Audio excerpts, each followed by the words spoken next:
Four Hush Puppies, the classic American brushed suede shoes of the lightweight Crip sole. The tipping point came somewhere between late 1994 and early 1995. The brand had been all but dead until that point. Sales were down to 330,000 pairs a year, mostly backwoods outlets and small-town family stores.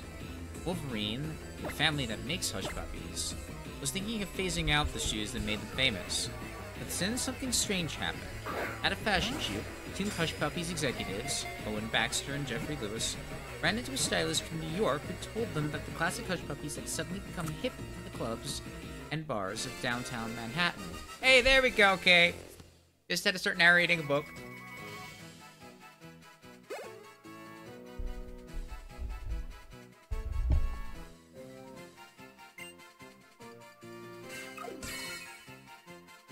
Tapu Lele. Aboard the legendary to sleep tactics. Hey, I actually was not picking this book randomly. This is The Tipping Point by Malcolm Gladwell. It's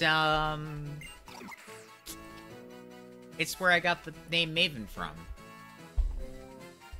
As it flutters about, it scatters its strangely glowing scales. Touching them is said to restore good health on the spot.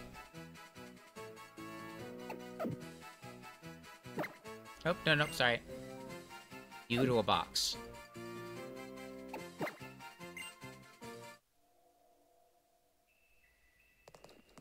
Alright, we're done here.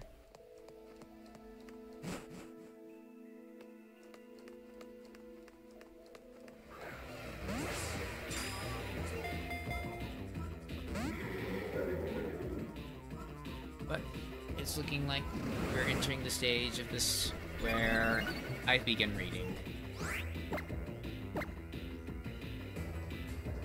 We were being told, Baxter recalls, that there were resale shops in the village, in Soho, where the shoes were being sold. People were going to the ma-and-pa stores, little stores that still carried them, and buying them up. Baxter and Lou were baffled at first. It made no sense to them that shoes were so obviously out of fashion could make a comeback. We're told that Isaac Mizrahi was wearing the shoes himself, Lou says. I think it's fair to say that at the time we had no idea who Isaac Mizrahi was. In the fall of 1995, things began to happen in a rush. First, the designer, John Bartlett, called. He wanted to use Hush Puppies in his spring collection. Then, another Manhattan designer, Anna Sui, called, wanting shoes for a show as well.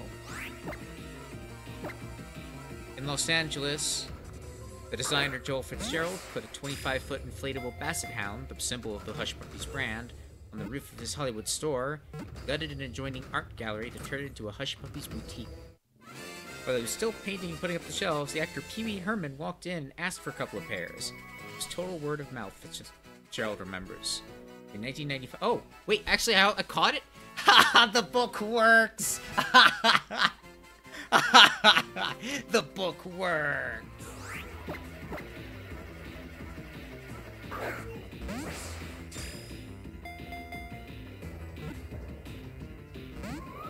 Oh wait, what am I doing? I have my superstition I need to continue with.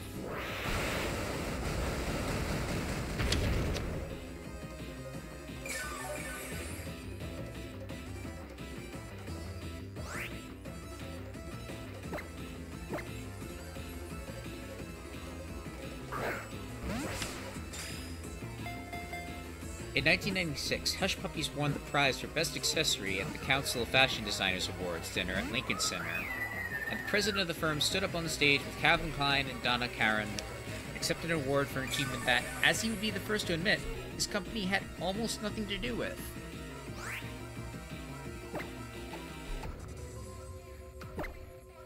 Hush Puppies had suddenly exploded, and it all started with a handful of kids in the East Village and Soho. How did that happen? Those first few kids, whoever they were, weren't deliberately trying to promote Hush Puppies. They were wearing them precisely because no one else would wear them. Then the fad spread to two fashion designers who used the shoes to peddle something else. Haute couture. The shoes were an incidental touch. No one was trying to make Hush Puppies a trend. Yet, somehow, that's exactly what happened. The shoes passed to a certain point in popularity, and they tipped. Now there's a $30 pair of shoes go from a handful of downtown Manhattan hipsters and designers to every mall in America in a space of 2 years. There was a time, not very long ago, in the desperately poor New York City neighborhoods of Brownsville and East New York, when the streets were turned into ghost towns at dusk. Ordinary working people wouldn't walk on the sidewalks. Children wouldn't ride on their bicycles on the streets. Old folks wouldn't sit on stoops and park benches.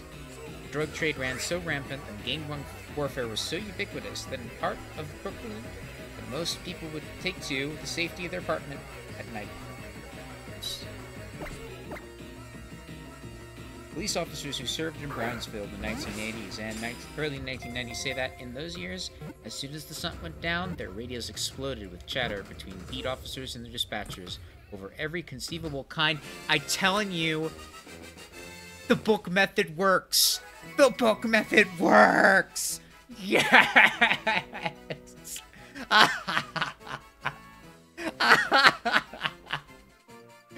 The book method works! Thank you, Malcolm Gladwell, both for the name Maven and for 3 of the Tapu. Tapu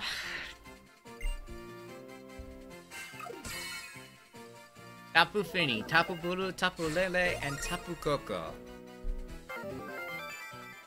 Hot diggity, look at you, you're on fire, partner. The guardian deity of Pony. Can control water. People say it can create pure water that will wash away any uncleanness.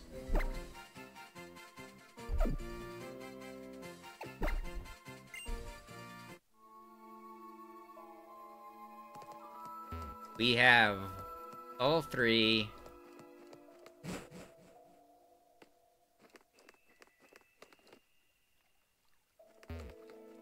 Yeah, you should try it, cool. Although, you need to choose, like, a way too intellectual book, obviously.